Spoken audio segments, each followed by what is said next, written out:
স্বর্ণলতা, লিখেছেন তারকনাথ গঙ্গোপাধ্যায়। ত্রিচত্বরিংশ পরিচ্ছেদ। শেষ হব হব। যে রাত্রে প্রমোদার নৌকা জলমগ্ন হইল, তাহার পরদিন প্রাতে তিনি উক্ত সংবাদ থানায় পাঠাইয়া দিলেন। হেড কনস্টেবল সেই সংবাদ প্রাপ্তিমাত্র কর্তব্য স্থিরকরণার্থ দারোগা বাবুর নিকটে আসিলেন। দারোগা বাবু তখন বেহুশ, বড় বড় নিঃশ্বাস বহিতেছে, চক্ষু মুদ্রিত, ডাকিলে কথা নাই, হস্তপদ অবশ। রমেশবাবুকে প্রশ্ন করিলে রমেশ উত্তর দিলেন তিনি কিছুই জানেন না। তিনি খিড়কির দুয়ারে পাহারা ছিলেন। সকালবেলায় পাহারা বদলি হইয়া আসিয়া দেখিলেন বাবু অজ্ঞান, ও শুনিলেন যে বাড়ির মধ্য হইতে লোক বাহির হইয়া গিয়াছে। পরে জানিতে পারিলেন বাহির হইয়া যাইবার সময় তাহাদের নৌকা ডুবিয়াছে। হেড কনস্টেবল ও রমেশ উভয়ে একত্র হইয়া দারোগা বাবুর পদদ্বয় পুঙ্খানুপুঙ্খ করিয়া দেখিতে লাগিলেন। কি জানি সর্পাঘাতই বা হইয়াছে, কিন্তু তাহার কোনো চিহ্ন দেখিতে পাইলেন না। শরীরে কোনো আঘাতের দাগও নাই, কপালে একটা পুরাতন দাগ মাত্র আছে। হঠাৎ রমেশ দারোগা বাবুর মুখের কাছে মুখ লইয়া গেলে তাহার বোধ হইল যেন দারোগা বাবুর নিঃশ্বাসে মদের গন্ধ নির্গত হইতেছে। তিনি হেড কনস্টেবলকে ডাকিয়া কহিলেন, জমাদার সাহেব, আমার বোধ হচ্ছে যেন বাবুর নিঃশ্বাসে মদের গন্ধ বেরুচ্ছে, আপনি একবার দেখুন দেখি। হেড কনস্টেবল দারোগা বাবুর মুখের কাছে মুখ লইয়া গিয়া কহিলেন, রমেশ, ঠিক ধরেছ।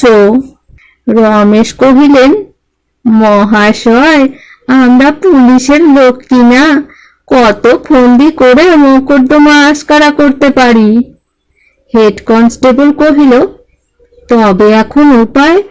এসো, কেউ না টের পেতে পেতে বাবুর মাথায় জল ঢেলে দেখি, তাতে আরাম হন কিনা।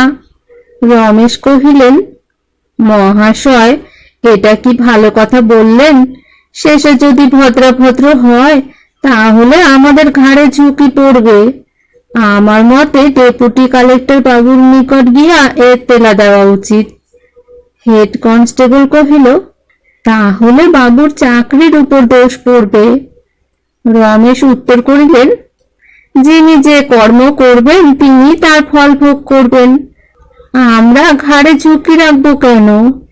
রমেশের মুখ কালির মতো, কথা কহিতে ওষ্ঠাধর কম্পিত হইতেছে, কিন্তু হেড কনস্টেবলের সেরূপ হইতেছে না।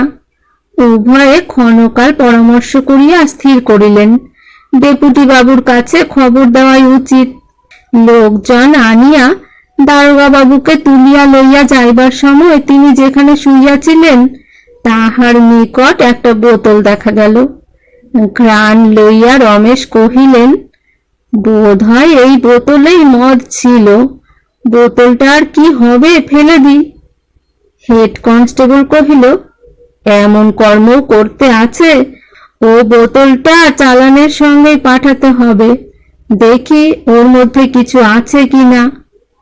হেড কনস্টেবলের কথা শুনিয়া রমেশ কম্পিত হস্তে বোতলটি উপর করিলেন। ক্ষুদ্র ধারে একটু কালো জলের মতো জিনিস বোতল হইতে পড়িল। রমেশ কহিলেন, কিছুই নাই। হেড কনস্টেবল কহিলেন, ওই যে কি একটু পড়ল, ওটুকু ফেললে কেন? তুমি পুলিশের লোক হয়ে এমন কাঁচা কাজ করলে? দাও, বোতল আমার কাছে দাও। বোতলটি দেবার সময় রমেশের হাত ঠক ঠক করিয়া কাঁপিয়া উঠিল। হেড কনস্টেবল বিস্মিত নেত্রে রমেশের মুখপানে নিরীক্ষণ করিলেন। জিহ্বা দ্বারা ঠোঁট ভিজাইয়া রমেশ কহিলেন, কাল সমস্ত রাত জেগে যেন গা কাঁপছে, স্নান করে একটু ঘুমাতে পারলে বাঁচি। তৎকালে হেড কনস্টেবলের মুখ দেখিলে বোধ হইতে পারিত যে রমেশের কথায় তিনি সন্তুষ্ট হইলেন না, বরঞ্চ তাহার মনে বিলক্ষণ সন্দেহ উদয় হইল। রমেশ মুখ ফিরাইয়া রহিলেন। হেড কনস্টেবল দারোগাকে লইয়া ডেপুটি কালেক্টর বাবুর নিকটে শোয়াইয়া বোতলটি তাহার নিকট রাখিলেন। ডেপুটি কালেক্টর উভয়কেই কৃষ্ণনগর চালান করিয়া দিয়া জমাদারকে নৌকা ডোবার তদারকের ভার দিলেন। জমাদার, রমেশ ও অন্যান্য কনস্টেবল সকলে একত্র হইয়া যে স্থানে নৌকা ডুবিয়াছিল তথায় উপস্থিত হইয়া মাঝিদিগকে জলে ডুব দিয়া জিনিসপত্র তুলিতে কহিলেন। তাহারা বস্ত্রাদি ভিন্ন আর কিছুই পাইল না। তখন জমাদার আরো অন্যান্য লোকজন আনাইয়া নৌকা জল হইতে তুলিলেন, কিন্তু তাহার মধ্যে প্রমোদার বাক্স পাইলেন না। অনন্তর হেড কনস্টেবল কি প্রকারে প্রমোদা ও প্রমোদার মাতা বাড়ি হইতে বাহির হইলেন তাহার অনুসন্ধানার্থ শশীভূষণের বাড়িতে গমন করিলেন। গমন করিয়া প্রথমত রমেশকে বৃত্তান্ত জিজ্ঞাসা করিলেন। রমেশ কিছুই জানেন না, তিনি খিড়কিতে পাহারায় ছিলেন, সেদিক হইতে কেহই বাহির হয় নাই। পরে হেড কনস্টেবল গদাধরের জননীকে জিজ্ঞাসা করিলেন, আপনাদের কাল রাত্রে কে ছেড়ে দিয়েছিল? গদাধরের জননী উত্তর করিলেন, যে আমার জামাইয়ের বাড়ি কাল চৌকি দিচ্ছিল। তার নাম কি? গদাধরের জননী উত্তর করিলেন, তার নামটি বেশ, ওই যে আমাদের বাড়ি আসতো। আমার গদাধর চন্দ্রের সঙ্গে যার বড় প্রণয় ছিল, তারপর যে গদাধর চন্দ্রের সর্বনাশ করে টাকাও নিলে, মেয়াদও দিলে। হেড কনস্টেবল কহিলেন, আপনি তাকে দেখলে চিনতে পারবেন? গদাধরের জননী কহিলেন, তা কেন পারবো না? পুনরায় হেড কনস্টেবল জিজ্ঞাসিলেন, গদাধরের কাছ থেকে কে সর্বনাশ করে টাকা নিলে? গদাধরের জননী কহিলেন, গদাধর আর সে দুইজনে কার চিঠি খুলে টাকা নিত। আমার ছেলের কোনো দোষ ছিল না, সেই পাহারাওয়ালাই আমার ছেলেকে শিখিয়ে দেয়। তারপর যখন এর অনুসন্ধান হলো তখন একদিন এসে বললে, আমাকে 100 টাকা দাও, না দিলে আমি সব বলে দেব। কি করি বাবু, আমি গরিব মানুষ, টাকা কোথায় পাবো? আমার জামাই বড় মানুষ, কিন্তু তা বলে তো আমি বড় মানুষের মাগ নই। আমার যে 2-1খানা গয়না ছিল আমার মেয়ের কাছে বন্ধক রেখে টাকা দিলাম, কিন্তু আবার তার পরদিন সেই পাহারাওয়ালা দারোগাকে ডেকে এনে গদাধরকে ধরিয়ে দিল। প্রমোদার মাতা এতদূর বলিয়াছেন, এমন সময়ে রমেশ কার্যান্তর হইতে আসিয়া তথায় উপস্থিত হইলেন। গদাধরের জননী তাহাকে দেখিয়া কহিলেন, পাহাড়ওয়ালা, তোমাকে বৃথা টাকা দিলাম, দেখো আমার প্রমোদার তাও গেল, বাকি যা ছিল তাও গেল। হেড কনস্টেবল পুনরায় জিজ্ঞাসিলেন, কাকে টাকা দিয়েছিলেন? গদাধরের জননী রমেশের দিকে অঙ্গুলি নির্দেশ করিয়া দেখাইয়া দিলেন। রমেশ বিস্ময় ভান করিয়া কহিল, তুমি কি আমাকে টাকা দিয়েছিলে? তোমাকেই তো। না, তুমি ভুলেছ। গদাধরের জননী কহিলেন, কেন বাবু মিথ্যা কথা কও? আমি কি তোমাকে চিনি নে?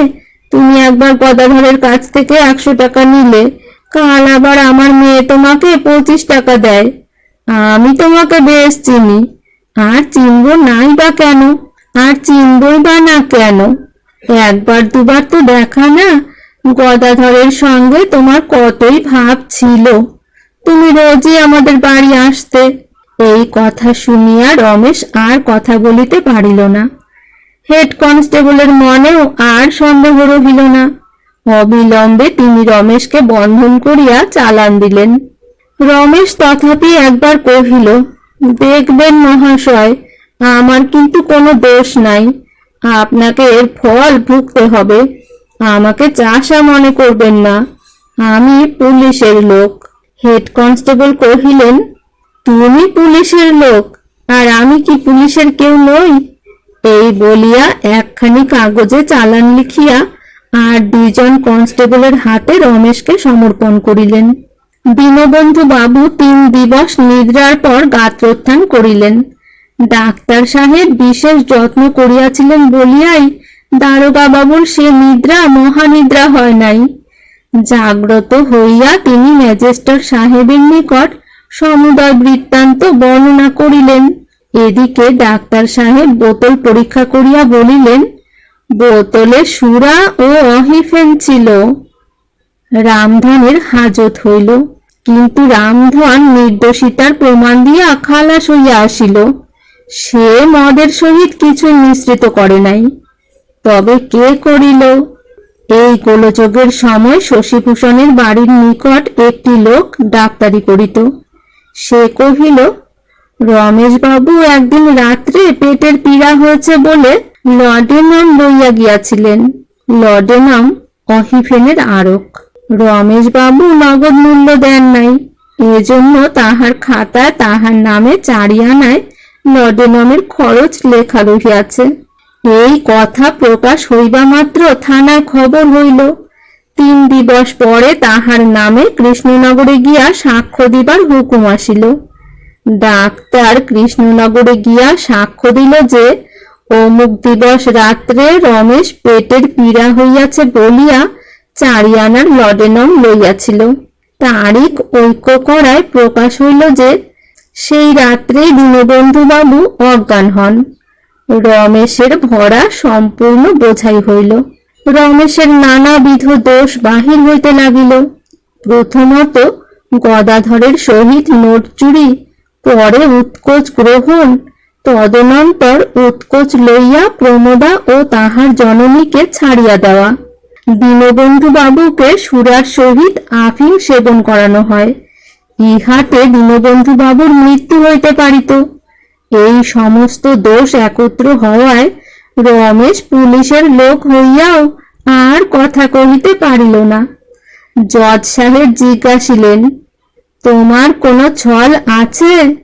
রমেশ অধবদনে নীরব হইয়া রহিল। তদ্দর্শনে জুরিরা তাহাকে সমুদয় অপরাধী দোষী করিলেন। অনন্তর জজ সাহেব তাহাকে যাবজ্জীবন দ্বীপান্তরের হুকুম দিলেন।